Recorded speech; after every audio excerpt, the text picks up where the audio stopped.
All right. Hello, everybody. It is 4:30 Central Standard Time. I don't know where everybody else is.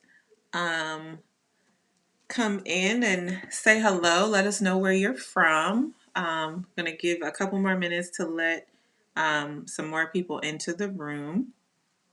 We have a special guest today. If you can't already tell, Miss Kori Carter will be joining us. All right. Hello, everybody. Oh, wait. It is 4:30. Sorry, guys.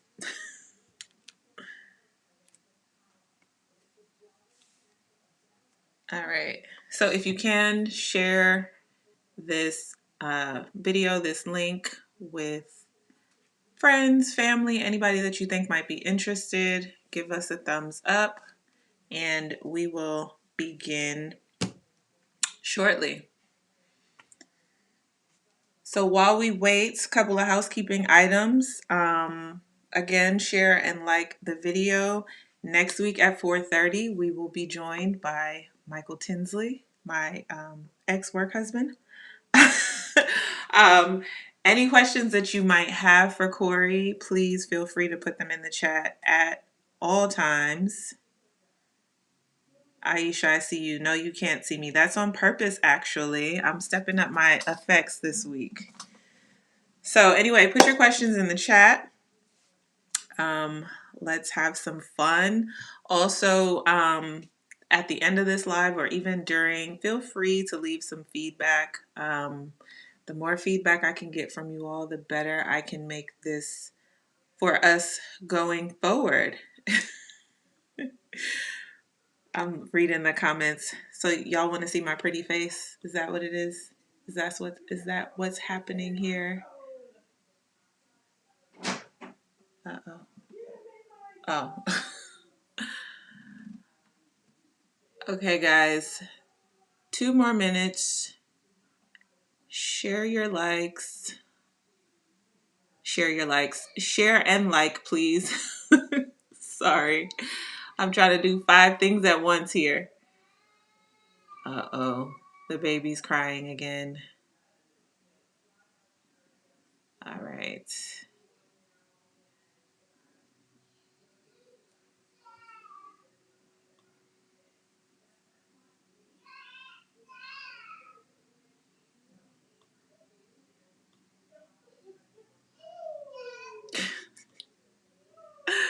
Hello, hello. Here's my beautiful face that you all wanted to see. Welcome, Chicago.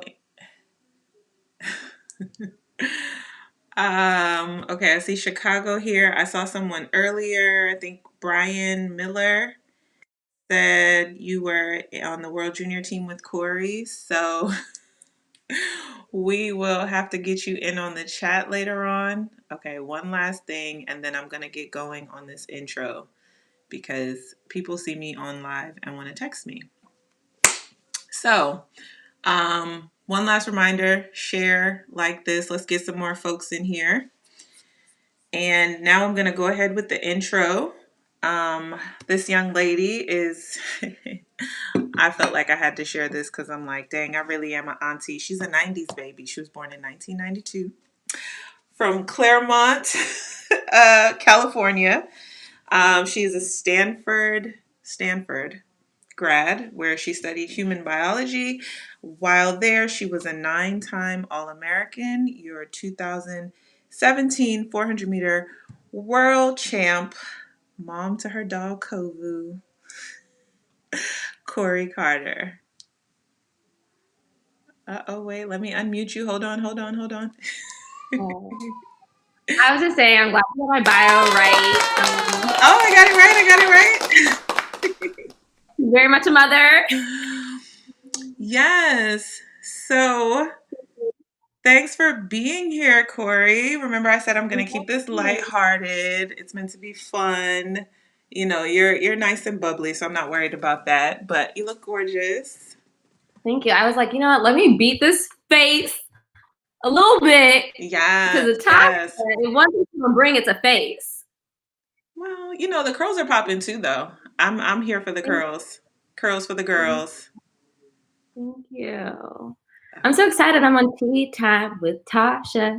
I'm I think excited that you're here. I'm excited to be here. Okay, so I want to break the ice Break it. and I want us to talk about a moment,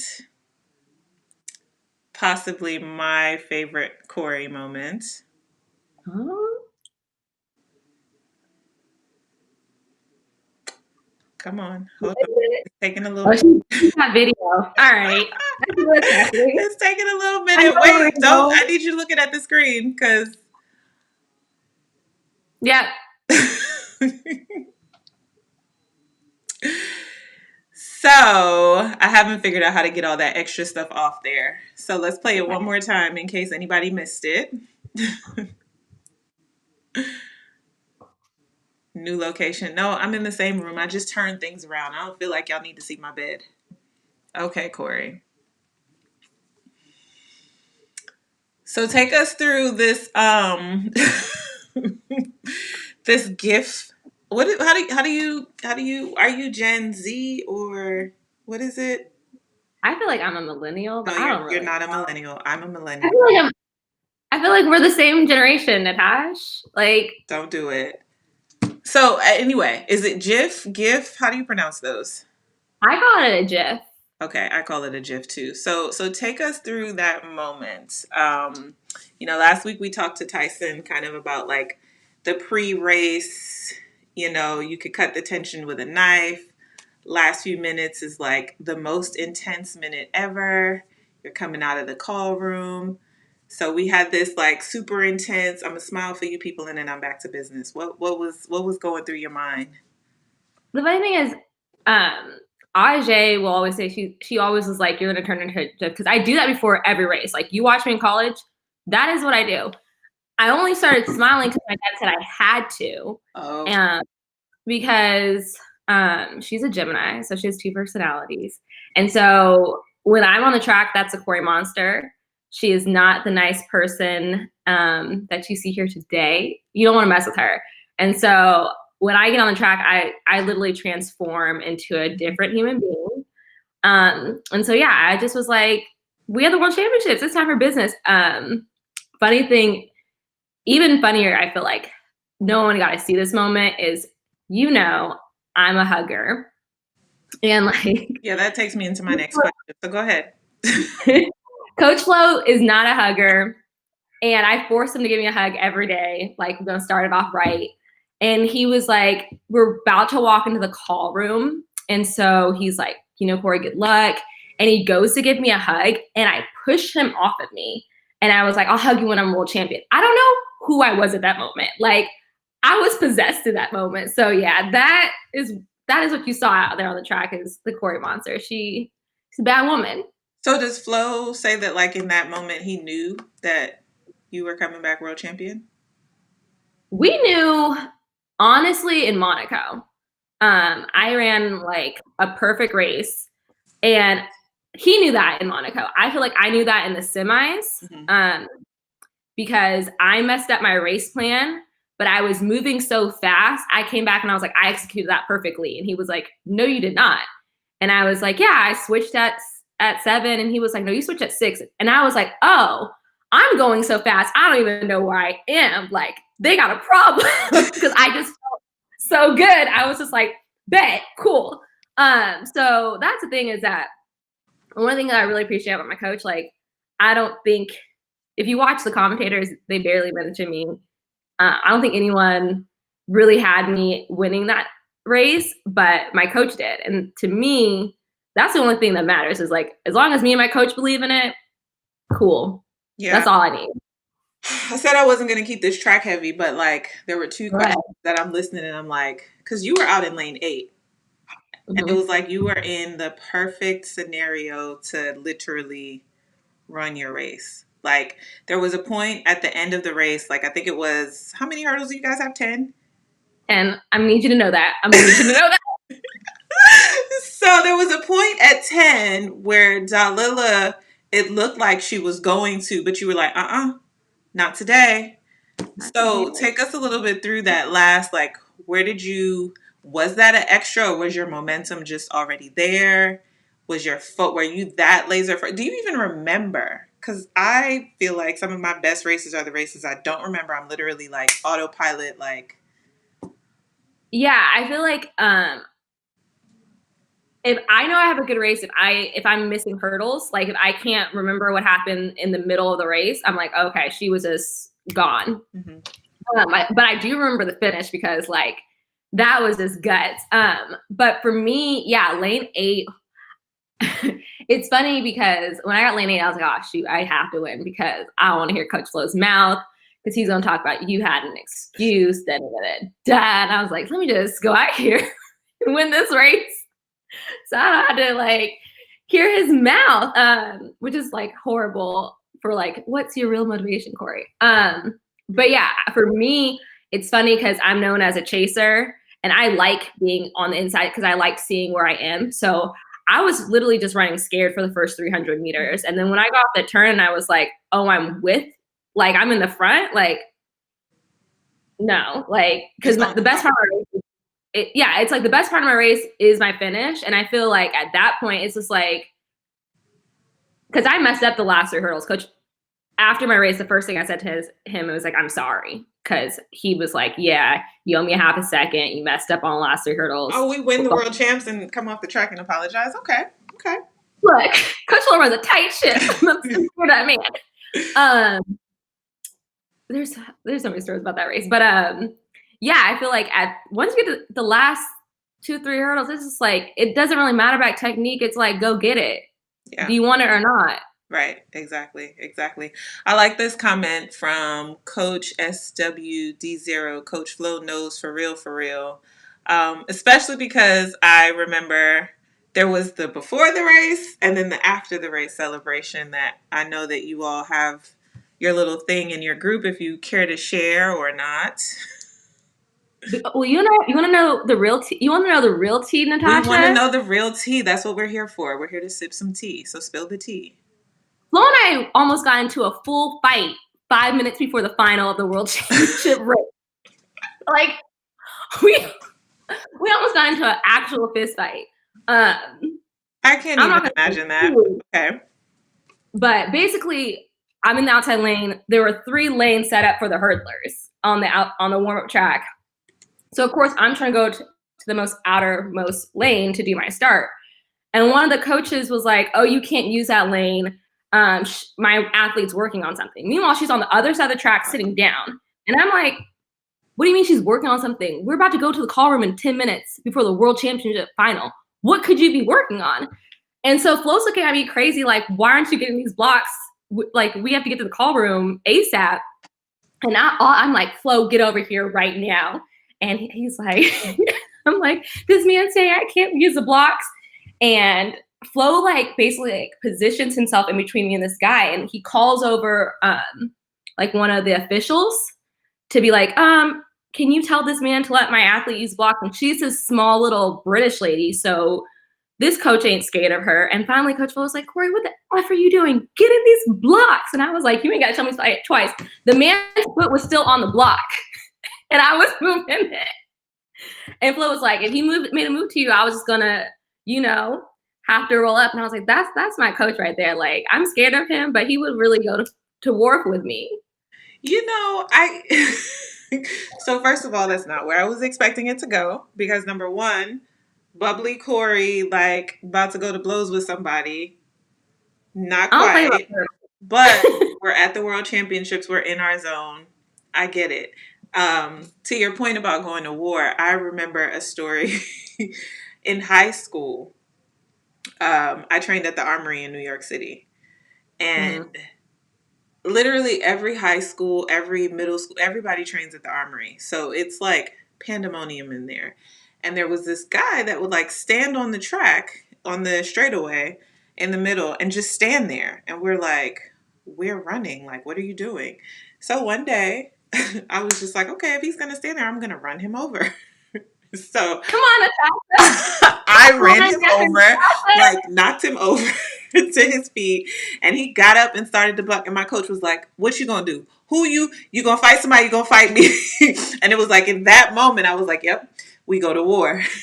He and I, we go to war. Don't mess with. So I totally get You what gotta you get a mean, real where one for it's a like you coat. just have I'm that trying to moment tell where y'all look at each other like, I'm trying to go murder somebody out here. I don't know what he got going on, but you got my back. Okay, let's roll.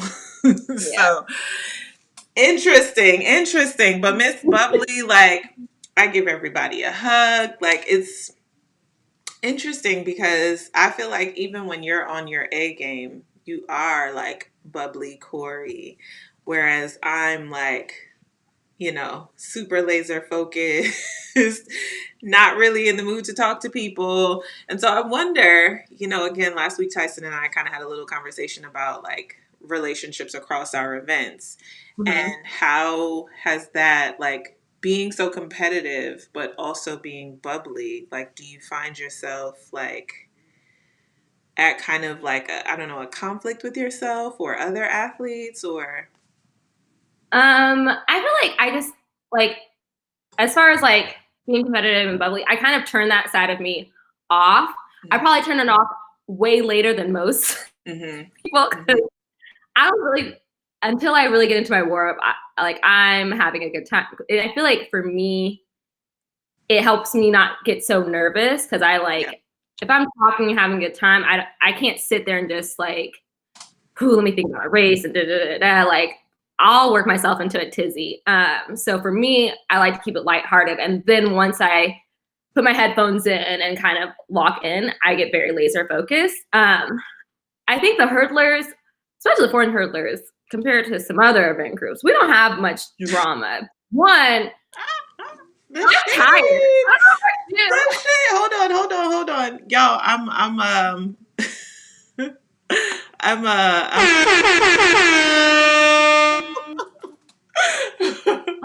No.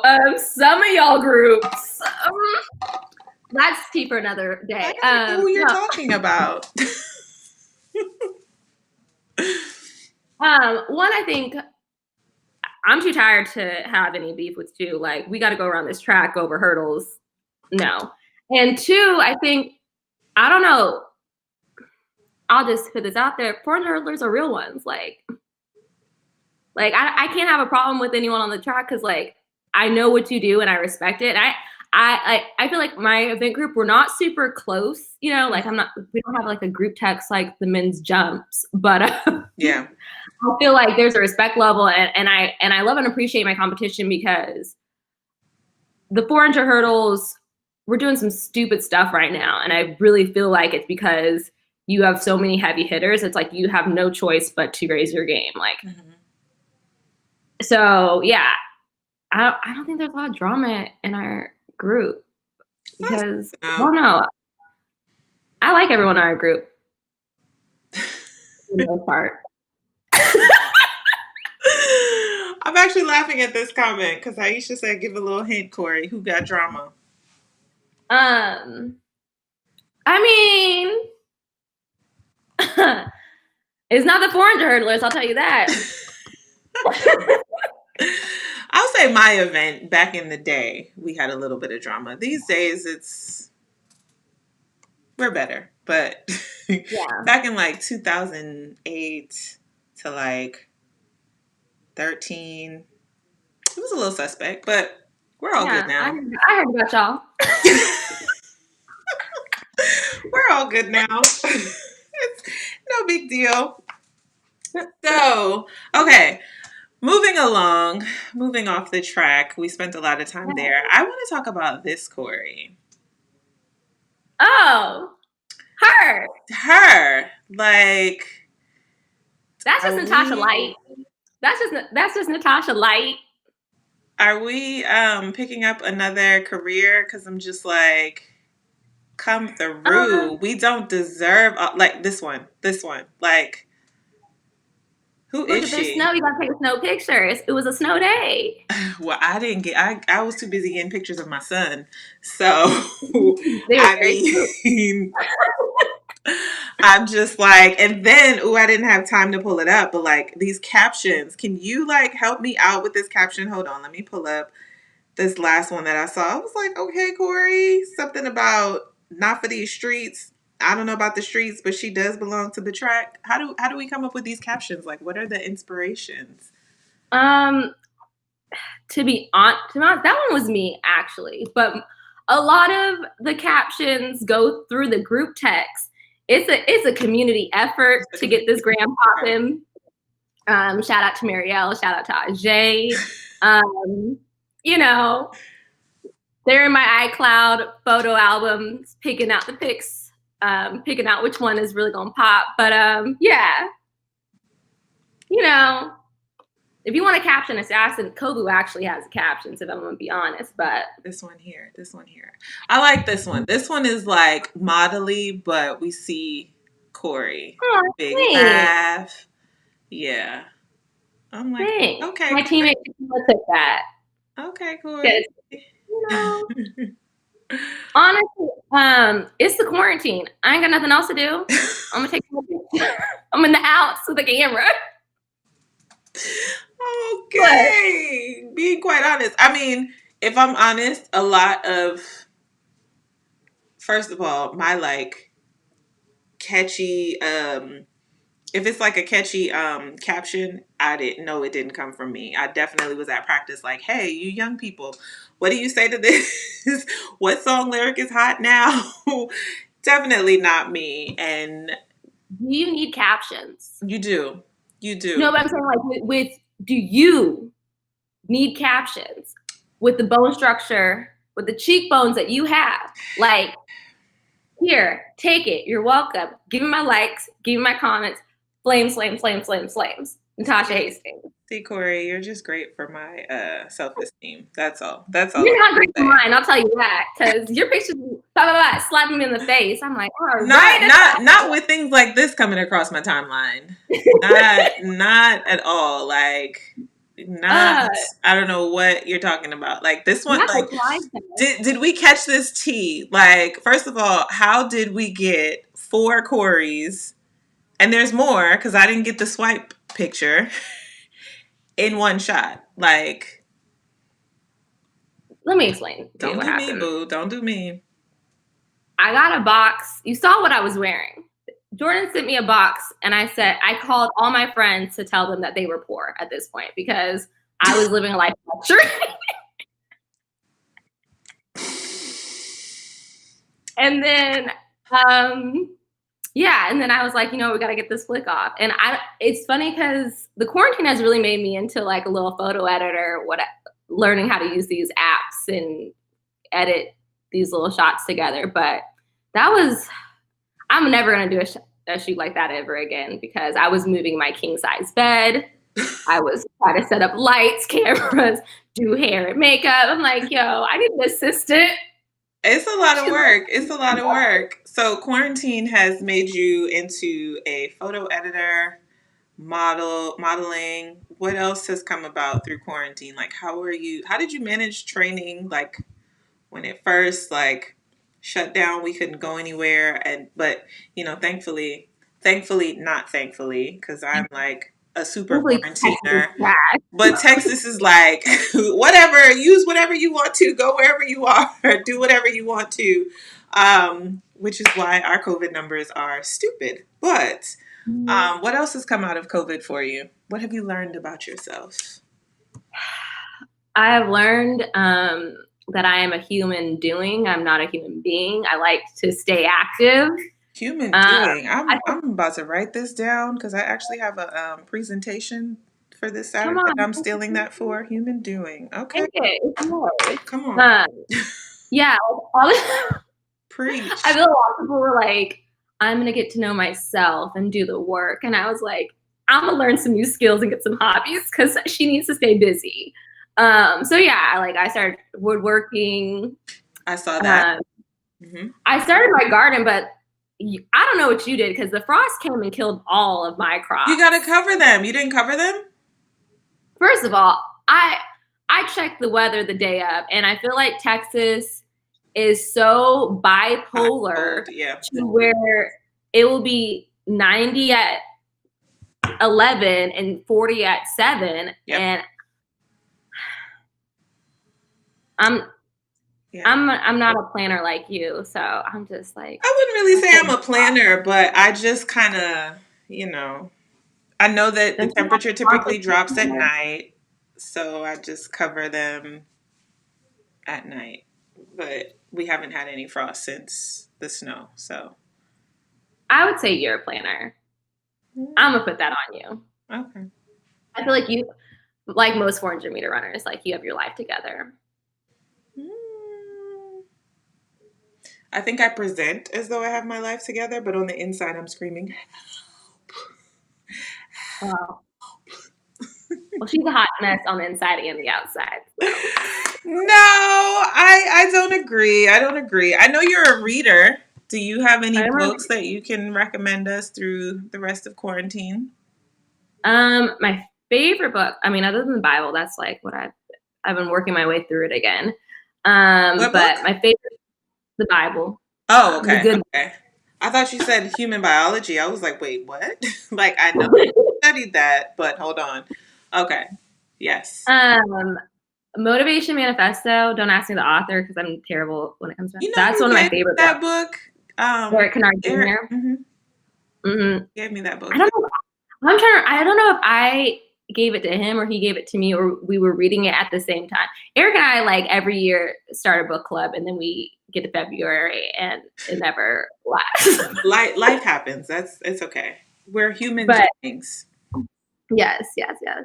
So that's probably my favorite book that I've read. That's been like, oh, wow, got my little life together. Hmm.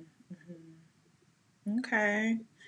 So, Mm-hmm. I mean, we're still in kind of sort of quarantine, but the track season Mm-hmm. will go on. We're both training for Tokyo 2021. It always seems weird to say that 2021. We might be saying 2022. You might be saying that. Um, I don't know if Mama's knees can handle that. But what are you looking forward to? Are you looking forward to? I mean, I literally have not been on a plane since March. The last plane that I was on was March 9th. And then the quarantine was like 2 days after that. So I'm like super nervous about like traveling and getting back out there, but Mama's got to go to work. So, like, what are Yeah. you looking forward to? I know we were talking about a possible race coming up. Yeah, I need tips. I'm running 300 this weekend. I will be getting on a plane. I have my N95. I got my face shield. I got my hand sanny. I Yeah. got my wipes. So yeah, the thing I'm excited most about is probably two things. One is competing because like last summer was hard because Flo was like, do these 400s. And I'm like, for what, For Flo? why? I'm telling you that staying motivated last year was, yeah, yeah. And I feel like I think for me, the way I train, like the way I get through workouts is like, oh, this is for competition. This is going to give me confidence for when I compete. And then to not have anything for like, it was just so hard to be like, yeah, let me die today. Um, and then the other thing is like to get to see my people. I mean, I won't be able to like hug them, which is like, hard. But, just to, kiki with my friends. And especially like, I feel like people have, like, I have my friends, and then you have track friends, which is like I see you at the meet and we're gonna have a good time and we're gonna have a good conversation, and then I'm not gonna talk to you until the next meet that we're both at. Right. So I like to check in on my track friends. Yeah. Have you been struggling with that? I know that that's I get the feeling that you are a human connection type of person. So like Mm-hmm. not having that I know you drove to California to be with your family for a while. So Did because my how sister needed a nanny. She's a working girl. but nonetheless you got to spend some time with the family, be I auntie. did. What's funny is like you would think that I would struggle with quarantine, but I feel like I was quarantining before quarantine was hot because she was going to practice in the grocery store and that was it anyways. Yeah. Like people, it's funny, people are like, Kori, why don't you come out? I'm like, I don't think you understand that I have practice. Don't matter what day it is, I have practice. Right. Um, so that I feel like, and like I'm always away from my family because of ever since I moved to Kentucky. So I feel like I already have like the coping skills, if you will. And I talk to my family on the pretty regular, and the only thing I really do miss is my niece and nephew, because they're like growing up and I don't get to actually play with them, so I have to like, you know, buy their love with gifts and Amazon.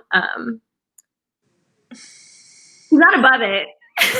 I mean, at least you're honest. You're honest. But my I sister think knows that about me too. She's like, hey, for Christmas, Carter might, what does he want? What does Harper want? Auntie's gonna get it. just let me know. It's funny because you know, Liam's my mom's first and only grand, and like literally we're just like, who are you? Like, so we had our first 3-day weekend away. He spent the weekend with his dad for the MLK weekend. And so I'm like keeping busy. Like I went on a date. I went out with my friends for drinks. Yeah, like I was just like I don't hear pitter patter. So anyway, it's time to pick him up, and my mom comes home from the store, and Liam loves grapes. We haven't had grapes for like. So I was like, "You bought these grapes for your grandson?" She was like, "I did." She was like, and I got in the line, and I was like, $10 for these grapes? They're for my grandson. It's okay. Go ahead. But look at Liam's face. He deserves $1 grapes, if we're gonna be honest. Oh my goodness. I was just like, and then she was like, I really do have it bad because I went to change my tires and I just had to wait. So I went into Walmart and I was walking around and I ended up in the toy section. And then I was like, no, Christmas was just a couple of weeks ago. No. I was like, you are doing the most. I mean, I he thought I would, deserves. and I mean, I am bad. I do spoil him, but I feel like I'm more of the disciplinarian. My mom is definitely like full blown, like granny, like spoils him. Even my brother. My brother's like, what does he want? He decked him out for Christmas. Like, I'm just like, I don't know who you people are. Yes, I feel like being the fun aunt is all I've aspired to be in my life. You know, it's just like I go on the track, I make this money, so I can just be like, you want a car? Auntie's got you. Like Oh, can I that's be your niece? sure. She's planning to be very rich or trap a very rich man. I'm just kidding. I'm trying to be your niece. Time out. But Time out. I saw you sneak in the whole she went on a date thing. yeah. Well, tea time after dark. Wine time with Tasha. We're gonna get to that. Maybe that's after hours on the Patreon or something, but oh God, you gonna create more work for me, Patreon now? I mean, I'm just like, you know, there's a few rules. Like, of course, like let's see if we have anything in common. I'm on a dating app, a couple of dating apps. Um, then what dating apps are obviously, you on? Because are you on a dating app? What's your dating situation? no, Do we need to set up some double dates? I would go on a double date with you for the Yeah. shenanigans. But the issue dating is like you have to give men a chance, and it's like in 2021, is that what we're doing? Is that what we're doing? Let me say this is a challenge, and like I definitely like there's a few conversations that I'm just like, okay, I'm not responding to this foolishness. Next. So It's like I go in my DMs and it's like, you really came here not being Michael B. Jordan. How dare you? How dare you? all right, I thought my standards were high. Michael B. Jordan, though, he is fine, but Lori Harvey done scooped him up. And that is why when I'm done with track, I'm doing an internship with her because there are several things I can learn from her. And so we want the Lori Harvey finesse or the Sierra prayer? The finesse. I live for her. Like, For like Sierra's, that's cute. Like This having a conversation stable has relationship. gone way But I'm left. not there yet.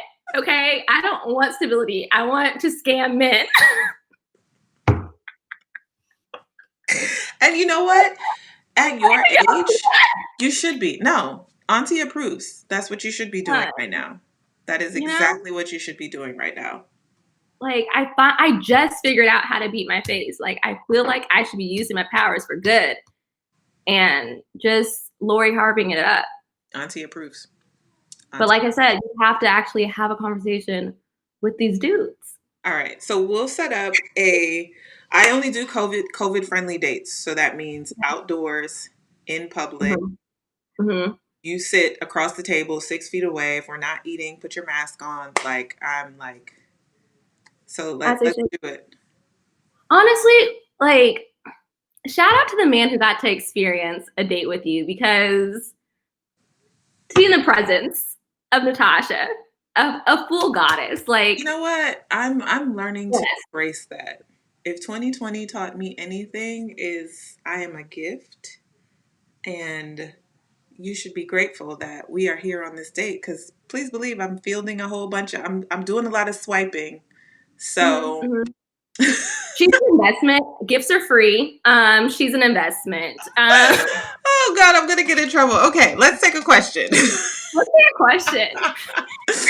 Okay, Aisha Snow says, Kori, what veteran in track and field over the age of 30 do you think is capable of winning USATF outdoor championships? And do you think they will be able to medal at the Olympics? If so, then who? Well, first of all, I feel like if you can win USA's, you can medal at the Olympics because Go ahead and say it. Go ahead and say it. I'm gonna go low. I'm gonna go with 80% of the events. It's harder to win a US championship Yeah. than a like check the 2017 USA's. That was a race. Yeah. Over 30. I mean, who's over 30? I don't Natasha, know. Who is over 30? Allison. I never count her out because Never. who else is over 30? Who else is old like Natasha? Listen, no, I really feel like The shade, the shade. I gotta find a new sound. I really don't think 30 is old in a lot of events. I feel like you're just coming into form. Like I'm 28. I think Delila's 28 or 29. Like I feel like the 400 hurdles, like that's low key your prime is right at 30, right there. But I feel like like in the 4, the 8. Do you feel like that's your prime? Because I feel like, especially women, we kind of get pushed into this, oh, when are you retiring? But I don't see men being asked the same questions. And you have like Justin Because they're like, Gatlin. you're gonna have babies because that's what you were made for because of the patriarchy. Let me stop. But that's No, really what they're it's asking. facts. But They're I like, when are you mean, gonna pop out a child? yeah, but you can pop out a child and come back. I mean, Shelly Ann's Yeah. shown it, Allison's shown it. I'm about to show it. Like, Nia, Nia has shown it times 2. Shantae Lowe was like, having a baby is just part of my training cycle. Shantae Lowe has 4. And then Look, now add to it, she's coming back after cancer. Please don't count her out. Actually, I need to get Shantae on a tea time. because she's inspiration. I'm foolishness. Embodied. Oh my God. Sorry, I'm not about to play. But no, No. I feel like that's a thing that we as women get, that it's like, oh, you're almost 30, you're about to hit your peak. Kim Collins was what, 41 when he retired? Kip won Kim a Collins bronze is in Rio at 41 and now he's road racing. And I mean, I know distance is a little bit different than sprinting, but yeah. Kim Collins is a vampire. I just want to let that be known. But I think when it comes, especially to my event, because I feel like it's a very technical race, and I feel like I still haven't mastered it. But I feel like you kind of have this like, is this okay? This is this graph, this graph, this is graph. It's kind of like my knowledge is going up, right. And maybe my body is like, my body's coming up and it's gonna peak here, but it's like, this is the sweet spot where it's like, I have the knowledge of what I'm doing, and then my body's in like tip top shape to like really like capitalize on it. And I feel like 30 is that number. But I like, yeah, like you said, don't I think you're one of those like cerebral people. Don't underestimate what having the knowledge actually means over being in tip top shape. Because one thing that I found as I got older was, yes, I need to be in tip top shape. However, nothing beats the mental repetitions that I've had over the years, that I'm able to tap into something that a 28-year-old can't tap into, because you just don't have that experience, or and now, even after having a child, I find myself finding strengths that I didn't know I had. So I think it's definitely different. I will say that. And I will say that, how I trained at 30 versus how I trained at 25, how I raced at 30 versus how I raced at 25 are different. But I think you just have to be in tune with both things in order to do this and still be able to perform. And I think the way you trained at earlier in your career is how you have to train versus how you train at the end of your career, which is why you have to train, because I don't need to do as many reps as a college kid because I get it right way sooner. Yeah. You know what I'm saying? So like, me giving you 2 quality reps over the hurdles is going to be way more effective than doing 10 mediocre ones. Or like, also just like with my coach, I feel like I speak his language, and sometimes it's weird, but it's like he tells me a cue, I know how to input that knowledge and output it through my body. Whereas when you're younger, it's a lot of trial and error, and then like trying to remember what you told yourself to recreate it. And so there's you need a lot more reps. Yeah. I think you said something like, yep, that's it. Being able to speak the same language as your coach. I think that whole going to war thing earlier, and I just think having that connection with your coach is,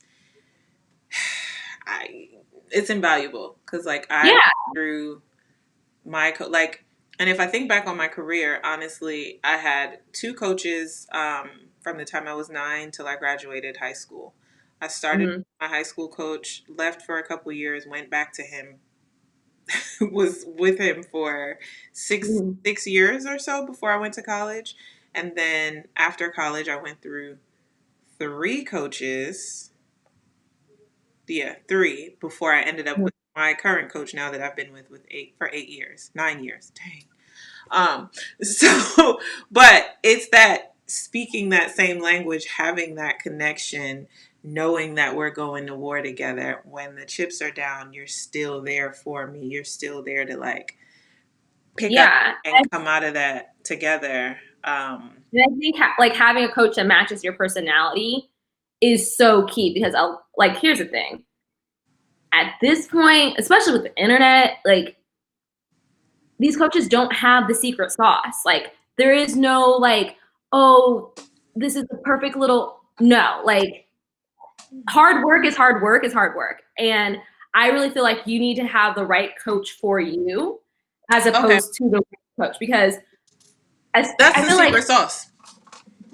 Like every coach let an athlete win, or a couple of coaches athlete, everyone wants to come to their camp. But not everyone's going to be successful with that coach. Right. Because the coach is going to have a certain sort of training program that's going to be geared to certain athletes. And if my body type or also just how my brain works with that, cool. Like I'll be successful. But I may not be successful with a coach who's having all these girls run fast. But if you do a bunch of speed work, I'm not going to run fast with you. Like that's just how my body works. And I feel like I tell athletes that's all the time. It's like, you got to make sure you're in the right place for you and not what's hot right now. Mm-hmm. Mm-hmm. Interesting. Okay, I'm gonna ask you one more question, and then I see some questions coming through the chat. Okay.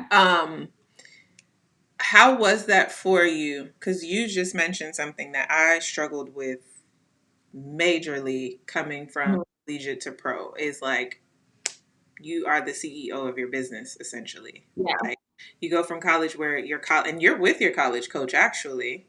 So Yeah. tell me Kind how of. Well, yeah. that dynamic works because it's like you go from, your college coach being the boss to you essentially being the boss, but your coach still kind of sort of is the boss in a No, weird boss. way. But it's also like if you want your career to go where you want it to go, you also have to take charge of your own career. So did you have like I know I had trouble finding my voice in the beginning of my career where that was concerned. I think it's kind of not fair because how to put this. So when it comes to finding my voice, I've always been an outspoken athlete. Mhm. What drives Coach Flo insane about me? I can see that. I'm gonna tell you how I feel, but I think a couple things. Like when you said like you go from being the boss, your coach being the boss, your boss. Like I think one, Coach Flo, he runs this. But I also trust him completely, and that comes from years and years. Like I've known Coach Flo for over half my life because he started recruiting me when I was a freshman in high school. So we have a bond where I'm like, I know at the end of the day, even if I'm like, I don't get it, I don't understand it, like I know he has my best interest at heart, and like I know for a fact Coach Flo loves me way too much to ever let me fail. Mm. So if I come from like that fact going forward, I'm like, okay, I can trust his training, even if I have some questions about it. But I also have a coach who is willing to, hey, you don't get it. Let me talk to you about it. Make sure you understand. Make I sure we're think on it's the key. Yeah. page. Because I had a coach who I had questions, and I was like, this doesn't make sense to me. Da, da, da, da. And he was very much so like, shut up, get on the track, do the work. That don't work with me. That don't work for me either. He was my coach for but yeah, I think honestly it came because hashtag photos is like I feel like that coach didn't explain stuff because he couldn't. And now I have a coach who has the knowledge to where he can actually break it down for me, and like he wants me to get it. I don't understand coaches that want to keep their athletes in the dark unless it's like, hey, I'm not telling you what the workout is today because whatever, that's something different from I'm asking you a question about like my race plan or something. Yeah. Do you think it's that coaches want to keep you in the dark more than kind of what you said earlier, that maybe you're just not speaking the same language? Because I remember kind of bumping heads with my college coach with that, where it was like he wasn't explaining something correctly, and then, or I shouldn't say correctly, I wasn't grasping it. Another coach came over and explained it, and I was like, oh, boom, why did you say that? Here, let's do this, But it was the same exact thing that Coach Fry was asking me to do. I just wasn't hearing it that way from him. Yeah, and I think one thing that I've really appreciated about Coach Flo is like he gets that not everyone's brain works the same way. Mm-hmm. So, and I think that's key because some coaches get defensive and feel like, well, if you're questioning me, coach, why are you here? No. That's just how I work better. Athletes really want to understand. So like some people get things with you telling them, some people need to see it. So like Coach Flo will literally film everyone's rep so you can watch it, and he'll send you the rep because some people are visual learners. Mm-hmm. Some people you've got to literally pick up your leg and be like, you need to move it like this, and I think that's come with like time because Coach Flo I began with is the Coach Flo that say he's a way more empathetic man. And I was like, who is this guy who understands? But yeah, I think if you're gonna be a coach, you have to understand, like, you have to kind of be multilingual. Like you have to be able to break it down in 16. But I think that also comes from knowledge, is being able to be like, okay, I can explain it to you if through like some people are like, explain to me the physics or explain to me the biomechanics of it, or I can explain it different ways. But yeah, I think communication. There's also got to be a willingness to it too, though, because that does take an incredible amount of patience. But I think, again, going back to what we said earlier, if we're there in the trenches, here we are, we're going to figure this thing out, Yeah, and I think that, like I said, it comes down to like the base of what I know about Coach Lowe is like he wants me to be successful. He cares about me. So if I need to understand something, he's going to go the extra mile to make sure I understand it. And that's why I ride for my coach, because I'm like, he does the extra stuff not because he wants to, because like he has to, because if he feels like he has to, what I'm saying? Yeah. He's like, I can't sit here and let her not be successful, Right. And I think that comes from like humility of being like, okay, I need to do better as a coach to make sure my athletes do well and succeed. Yeah. But got to be willing to grow. I think that makes it better in all things in life. All right. So let's take a question from Jay Wilson. What are some of y'all's least favorite things about living, training in Austin? You want to go first? Sure. Least favorite was probably what Kori touched on earlier, that the price that we pay is like missing out on family, friends, functions. Like, I missed my brother's 8th grade graduation, which to some of you might sound like, but I am the big sister who cried at his kindergarten graduation. Like boohoo cried, and my mom was like, "What the hell is wrong with you?" Like ugly cry tears. You better go to 4th grade. Kindergarten. But anyway, so that would be my least favorite. That's a little bit different now because my mom's here with me, helping me with my son, and my brother's actually been quarantining with us, although he's quarantining somewhere else for the month. But that would be my least favorite, is being away from family and friends. But then my favorite, I guess, would have to be the relationships that I made. I do have some friends here that like now I'm like, man,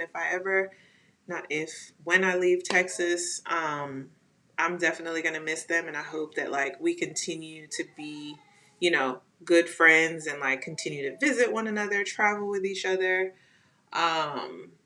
So yeah, those would be the two least and favorite things. I put myself in that boat. I don't know if you had me in that boat, but I would like to continue. Of course you are. Yes. Okay, cool. Oh, like I agree with the least favorite thing, and that's not really like a characteristic of Austin. It's just like not being where my family is. That's true. So that would be. And then as far as training, the weather. I came from Kentucky. That was the last place I was training, where it was cold for no reason. The whole like, I would get to my first meet and I'd be like, I've gone over the first hurdle once because we've been outside once. All right, let's do this. So love the weather. And then living here, my favorite thing, I have the nicest neighbors. You do have some nice neighbors. You like, do.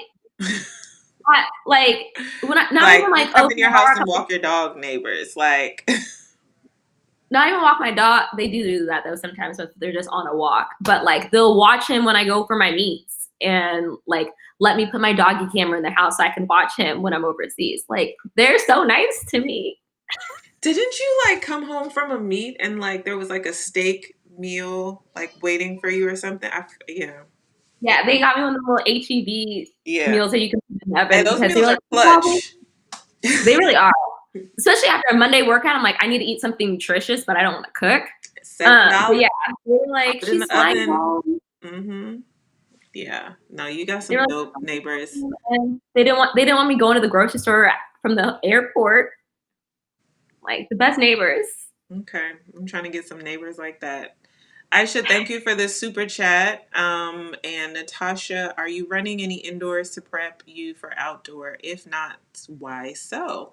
I actually had a conversation with my agent today. So be on the lookout for your girl on the track somewhere soon.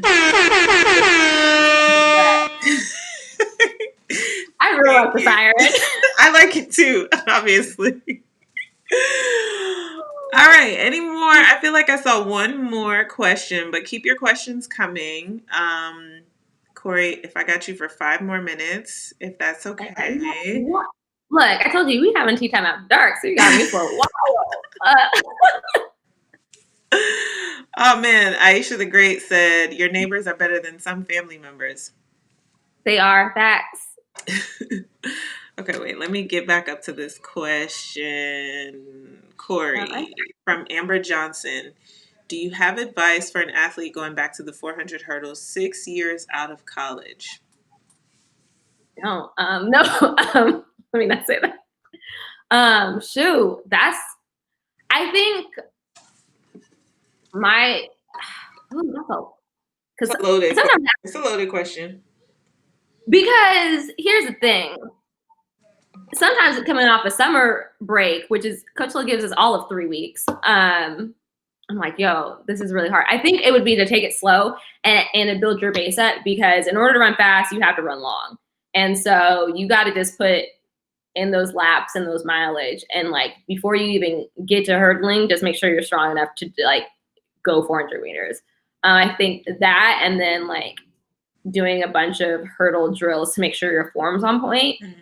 But yeah, I think it's just hard to get back into that type of shape because what I will say is track shape is not like any other shape. It's not CrossFit shape. It's not basketball shape. It's not I went for a mile run on Saturday shape. It is insane. And so it's yeah. I always like I to don't know. tell people track is the basis of every sport. Like, you can't play any other But it's a sport punishment of as a every sport. that It's like part. like it's what y'all do. Like the thing about other sports that I loved when I played sports was like, okay, let's scrimmage or let's play a little 3-on-3. You know, we're gonna do just race at practice. That like that's what you do all practice. Like, Yeah, that it's dang. When you break it down like that, like what are we doing? I love what I do, but like, what are we doing? right? What are we doing? That's why you're like, are we going to be talking about 2022, girl? Girl. When I went on my date the other day, I was like, yeah, so the one thing that I'm looking forward to is not training like this anymore. Like, definitely going to stay in shape, continue to work out, Oh, I get but that. I'm getting thick with a capital K after track. I'm yeah, I eating want to get everything. thick too. Like, I used to be thick, and then I had this baby, and then now all of a sudden my booty's No, gone. like I'm she like, got. what? I told you, like it's the traps for me. She came in with the shirt. I said, "Oh, What we're is serving going my on business." here? Okay, James Stewart. Looks like U.S. national track teams will be using more and more 400-meter hurdlers on the 4x4 meter relays. What effect will this have for team picks for the Olympic final race? Is that a question for? I feel like we both That's can for kind of. you. That's for you. Because let me. I ain't in. I ain't in it. I think I ain't it's in going it. to be drama filled. um, yeah, I don't really know. It will be interesting.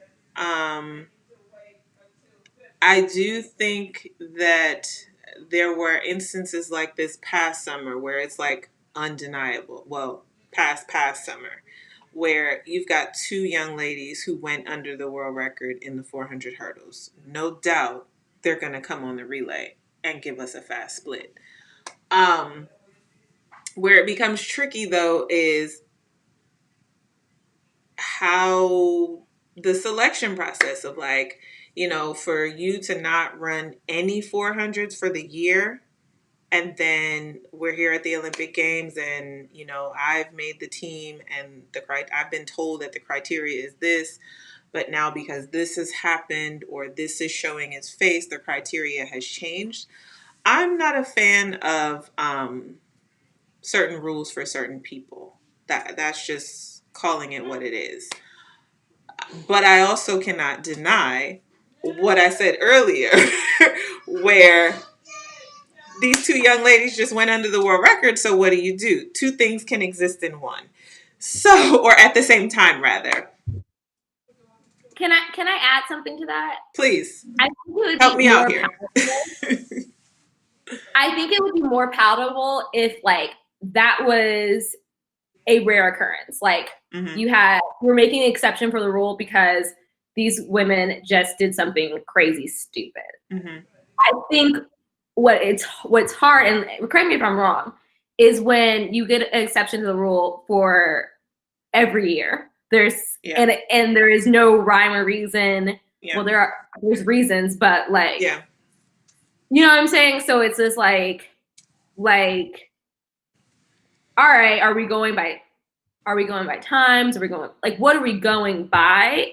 Then I'd be cool. Yeah. And then it's like, okay, we just had two ladies who just like balled out. We got to put them on the team. Okay. But I think there's a distrust within the relay pool when it's like, oh, we made an exceptional rule for her. And it's like, but what exceptional thing has she done? Like, Yeah. and I think it's all because the US, we're all exceptional. Yeah. Especially 400. And I think Like, that to kind of wrap this up and put a bow on it, that there have the culture of the relay, I think, has been normalized as opposed to there actually being a set of criteria for this is how we're going to select the relay. And with that being said, you have instances where there's an anomaly performance or an anomaly athlete, and we're going to make exceptions to the rules for this. And I think that culture has been normalized. And the issue with that, though, and this, I'm just speaking personally here, honestly, I have been mm-hmm. burned by that. But I've Yeah. also been on the better end of that, where Yeah. I have gained from, that normalization as well. So I will be the first to admit that, like, it works out for some, it doesn't work Yeah. out for others, but it is a culture that I don't blame the athlete. at Like, all, it has nothing to do with the athletes. The athletes are showing up and performing. and doing their job. I can't be mad at you for breaking the world record. Yeah. What I think needs to be done better is communication and having, things in line as far as what this is going to look like. I want to acknowledge this super chat, Melanoid Fitness. Thank you. Kori, when are you getting married? When am I getting married? Let's see. I'm getting married when someone convinced me that it's worth it. You know, Period. she can do bad all by herself. So when Michael B. Jordan finally comes around, When he's done with Lori Harvey. well, I don't know. Not soon. I'll tell you that. All right, let's take a couple more questions and then we're gonna let Kori have her evening. I'm gonna continue to hydrate for my time trial tomorrow. You gotta hydrate. I like this one. Coach SWD0. What did you all think of the virtual races that were broadcasted? I thought it was interesting. I appreciated, we're always talking about how can we get more viewers for the sport. I appreciated the rally of like, let's try to figure out how to keep some sort of track and field going for the summer. Again, another situation that worked out for some, not for the large majority. But I mean, I appreciated the effort. Yeah, I think especially like in these unprecedented circumstances, as we like to say, it's like I think anytime that we can get track and field on the TV is dope. But I saw it more as like an exhibition race, not like because conditions aren't the same. Right. What And because most people didn't even run like true events. It was like 150s, 300s, 300 hurdle. Yeah. Yeah. Yeah. So, like I saw it more of like, okay, just keeping track in the forefront of the public's mind. But like, was I like, oh, like this is actual track and field? I mean, it is actual track and field, but you know what I'm saying. Yeah. Jeffrey Kane wants to know, how do we get more Kori? I don't know what you mean by that. Well, tell it, like, we can follow you on Instagram, You can Twitter. follow me on Instagram. You can follow me on Twitter. You can follow my dog on Instagram. You can um, call my mom, and she'll put you in direct contact. I don't know. I just be out here. But Just yeah, I'm the Kori Monster on like all my on the platforms. You know, Kori Monster. yeah. Okay, we'll take one more question. Oh, thank you, Trev, for this super chat. Come on, super chat. And then we'll take this one last question before we close it out. Kori's not trying to get married because she's running the streets, and I Who said appreciate you that? seeing. I appreciate you seeing the work I'm putting in. I'm telling you. What? I'm telling you. She out here trying to look at that pose. Look at that squat. She's just trying to do a little wall sit, whatever. In Trying these to get my streets, quads these Megan knees. right. But I don't have what else that Megan has, and that's the problem. Okay. How has this pandemic affected your mentality / motivation for the upcoming Olympics? I think this is a good one to close the evening out on. Yeah. I think in the beginning it was kind of hard because, at least for me, I don't know but I feel like a lot of track athletes work this way. Like, I write out my goals in the beginning of the year. Me and Coach will sit down, we talk about them, and then we make a game plan. And like, we start at the Olympic game final and we work our way back. Mm-hmm. And I think when the pandemic hit and we're in a Papa John's and whatnot, like, it was kind of hard because I felt like we were kind of just treading water, and that like we're trying to stay in shape because meets were getting canceled, and then like one by one, they weren't canceling the season. So you're just kind of like, okay, I need to stay in shape, but I shouldn't do speed work because I don't want to get fast too early. And so you didn't really know what you were training for. We were just training. So that was really hard. And I kind of was like, as much as it sucked, I kind of had this like sigh of relief when they canceled the Olympics. Not because I was like, yes, they canceled the Olympics, but more as like, I'm a type of person, I'm a black and white person. I like a yes or no. So like, I hated being in this gray space of like, I don't know what's happening. And then from there, it was like, okay, I can make a game plan. I know what I'm doing.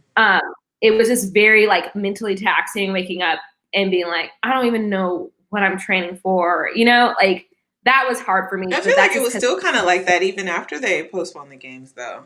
Yeah. And then I felt like a lot of athletes didn't know where they stood with their contracts because we're legally obligated to run in a certain amount of meets, but then like if there are no meets, like what does that mean? Because this is how I feed my baby. So I want to make sure I uphold my end of the contract. So it was just like a weird time, especially in the beginning, because it was just like, even now it's still like we're running like and I feel like there's kind of this desperation of like, okay, like I'm telling my agent, like, get me into the meets that are now because I don't know what's going to happen next month. I don't know. Like, look, we are in a full Panasonic. I'm shutting down the country. There is no track. So it's just like, I'm like, let me get my meets in now. And I feel like everyone's doing that. I don't know, but it's weird. Not a Panasonic. Kori, I love you. I love it. I love it. It's a pandemic. It's a Papa John's. It's a Panera Bread. It's a Papi Chulo. I don't know. No, you just messed me up. I totally feel you. Why do you have me come on this platform?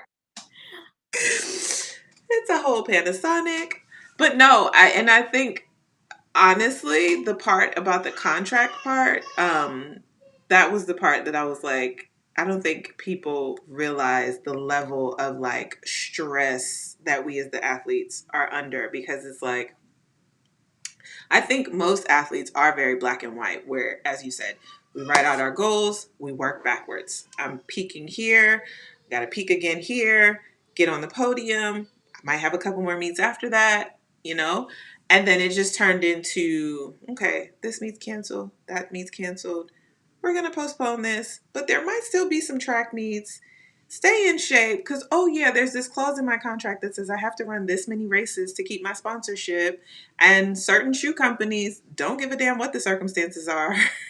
Oh, you didn't run this many races? So there, and that's not all shoe companies.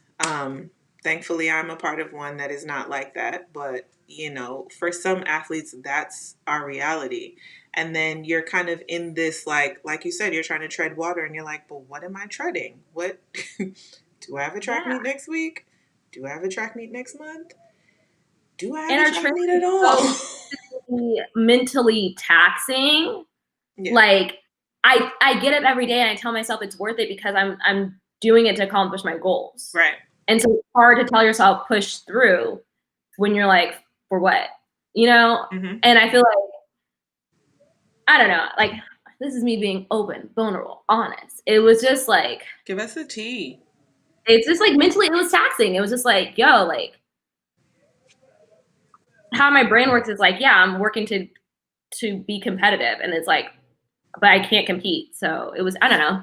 That's what I love doing. I don't love training. I love competing. You know, I didn't realize how spot on D2 was until like we got to like July or August.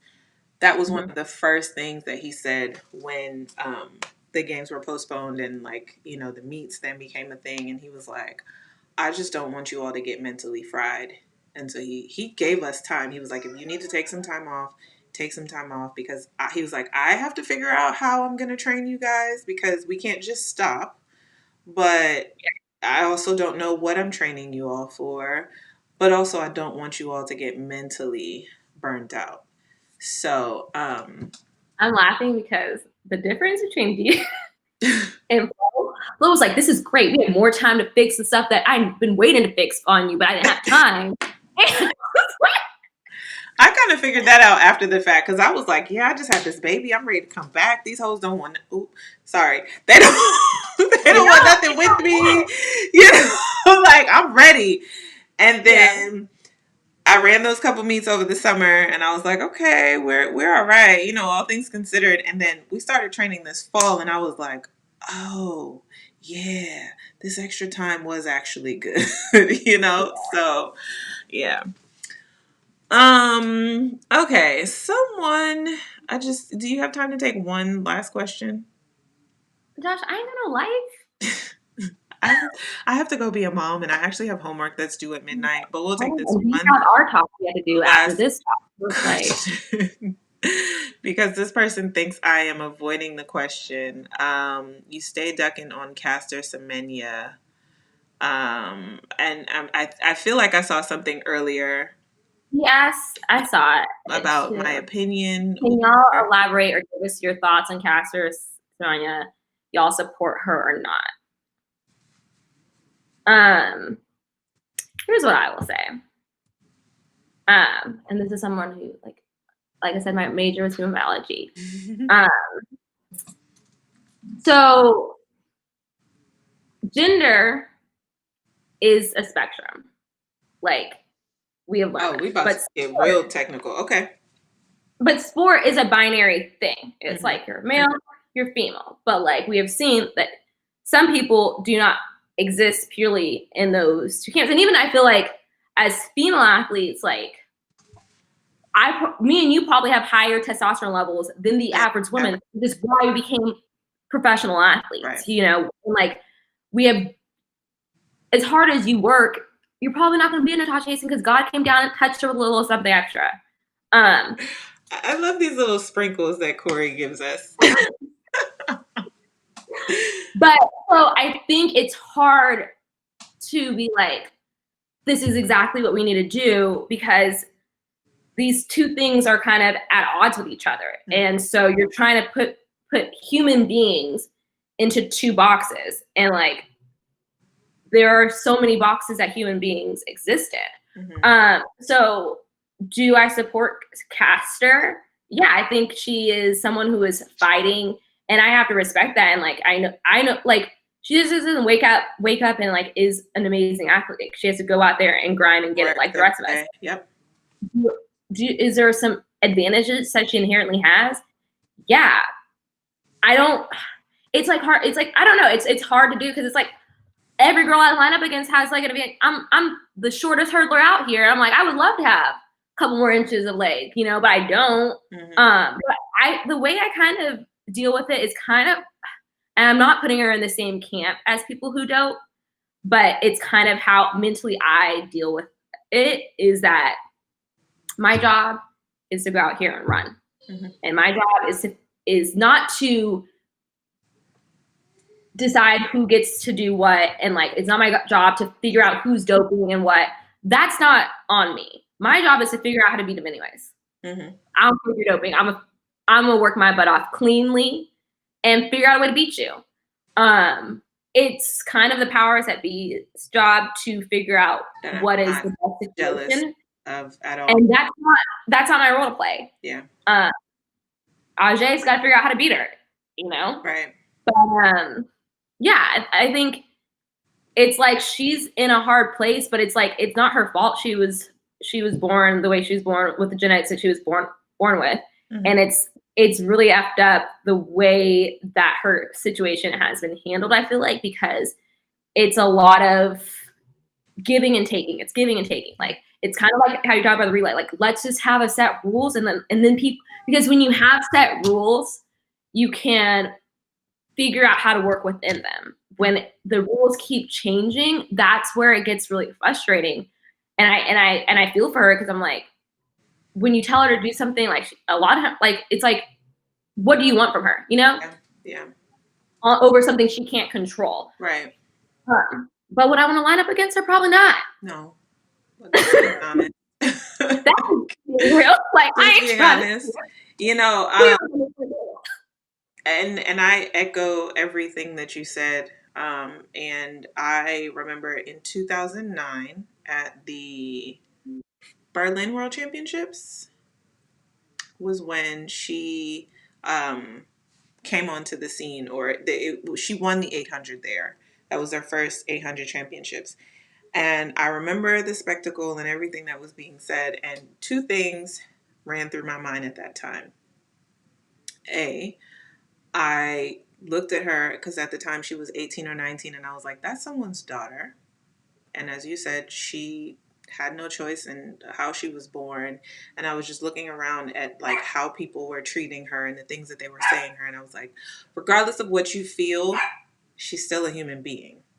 And so that's the part, number one, that my heart goes out to her, because it's like she's fighting a fight that she didn't choose to be born this way, or I don't even want to say born this way, but she didn't choose this fight. This fight chose her, essentially. And I think that the way that she was treated was really inhumane. And some of the things that people say about her, I'm like, at the end of the day, she's a human being and she's fighting for what she believes in, which is more than we can say about a lot of us out here, but we won't go there. The other thing, the other thing that I will say that I said was, I don't want to be that person on the decision-making committee that makes the decision because I just, how do you make that decision? I don't know.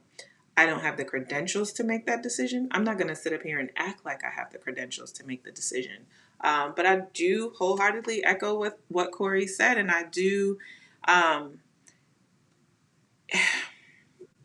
If I'm just and this isn't Caster's a different scenario, but there are things happening that in the world of women's sports in general, not just track and field, all sports in general, that I am in a little bit of fear, and I probably need to know more about the science behind it all.